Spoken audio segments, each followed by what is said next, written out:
How's it going, guys? It's Lord Danny back again with another episode of Sonic Historians. I'm well aware that you guys might be worried about a certain virus in the real world right now, so let's take a moment to look into a fictional virus, one which I'm grateful isn't real. Although being a robot zombie would be pretty cool because robots and zombies are two of my favourite things ever. If you haven't guessed already, I'm talking about the metal virus from the IDW Sonic comics. So, what is this virus? When did it first start appearing in the comics? Well, it first appeared in issue 12 of the IDW comics. This was the issue showing the aftermath of the whole Metal Sonic arc, and in this issue, Dr. Eggman finally became himself again, because prior to this, he was simply a peaceful man named Mr. Tinker. It has been theorized by fans that Metal Sonic himself has a connection to the metal virus, judging by some of the later cover art for the comics and also because of the liquid form he was able to take as Neo Metal Sonic, but at the time of recording this, that has not been officially confirmed. The virus itself is designed to attack organic tissue, so anything that comes into contact with it becomes metallic. Living creatures such as Mobians, which are exposed to this virus, turn into mindless metallic versions of themselves which are named Zombots. Because the way the virus works in the comic is very similar to the spread of a zombie virus in other comics like The Walking Dead, but, you know, family friendly. And of course, it wouldn't be a zombie themed virus without the virus becoming out of control. But we'll get to that in a few moments.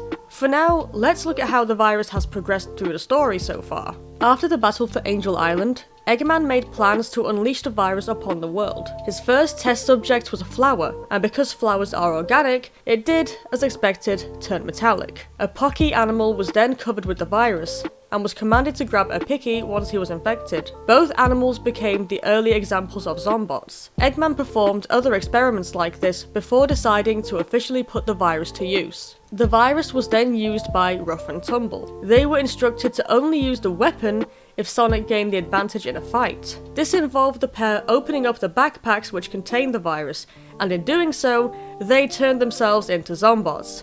Something they had not been told would happen. Sonic knocked them both into a refuse pit during the battle in the Echo Mine. But this is how Sonic himself contracted the virus, since he had made direct contact with the infected. Fortunately for Sonic, speed kept the virus in check, so whenever he would run, the infection temporarily burned off. In the meantime, Eggman took off in his face ship and chose to drop the virus onto his former home, Windmill Village. This turned the entire population into Zombots, and they were then commanded to spread the infection across the world. Eggman went on to drop the virus onto other populated places such as Seaside City and Floral Forest Village. At this point, the heroes were starting to intervene.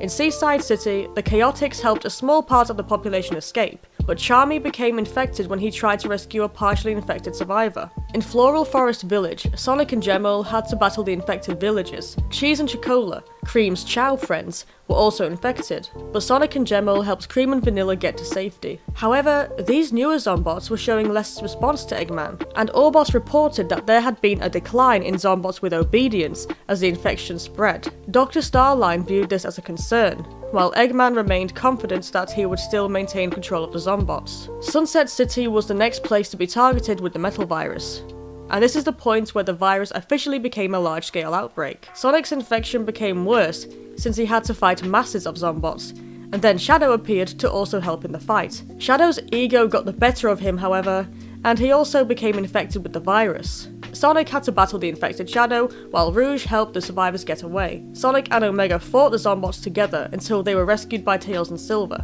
The next place affected was Central City, where Zombots roamed the streets within an hour of the virus being dropped there. Tangle and Whisper helped evacuate the uninfected civilians, and in the meantime, Silver also had to battle some Zombots in Ice Paradise. Tails was attempting to work on a cure by studying the virus in his lab. Meanwhile, Vector and Espio had securely brought the Zombot Charmy back to Restoration HQ, planning to have any cures tested on him. But chaos ensued when a rescued villager at the Restoration HQ revealed that they had been infected. They became a Zombot and caused panic among the other refugees. And because of this, Charmy was broken free from his containment bubble. This caused the virus to spread rapidly, so the uninfected survivors had to flee into the launch bay to escape in a shuttle. Vanilla was the next major character to be infected, but shortly after her, Vector was next.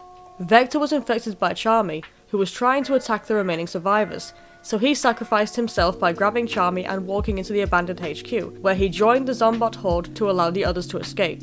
Tails' lab had the power cut out by the Zombot cheese and Chocola before he had the chance to finish working on the cure, and he was forced to flee when his lab was breached by Zombots. His computer's server blades, which contained the data on the cure he had been working on, were destroyed. Tails then went to assist Tangle and Whisper, who were protecting more survivors in Central City as they waited for a rescue shuttle. Tails' Cyclone was overwhelmed by Zombots, so he had to leave it behind and board the shuttle. Next to be targeted by the virus was Barricade Town. The Zombots there made an attempt to attack both Sonic and Eggman, and they were only able to follow commands through the radio frequency in Eggman's Eggmobile, used by Starline. Sonic destroyed the Eggmobile as Eggman and Starline retreated to spread the next infection to Spiral Hill Village. Sonic was able to get there to help with the evacuation, where he encountered Tangle. Tangle's friend Jewel had also become a Zombot by this point. Jewel had infected Tangle, though Tangle was able to fight against the infection for some time. But Tangle, much like Vector, sacrificed herself and stayed behind as Sonic and the other survivors got away safely. Dr. Starline, during all of this, thought that it would be a good idea to receive the help of the Deadly Six, since they were able to control any machines. But they had no intention of remaining obedient to Eggman. Eggman, Starline, and Metal Sonic had to flee and abandon the spaceship, leaving it in the Deadly Six's control, and they reached Angel Island where they met Sonic and the other survivors. This is where they decided that they had to work together against the Deadly Six, who also had the Chaos Emeralds which they used to essentially help conquer the world with their Zombot horde. At this point in the story,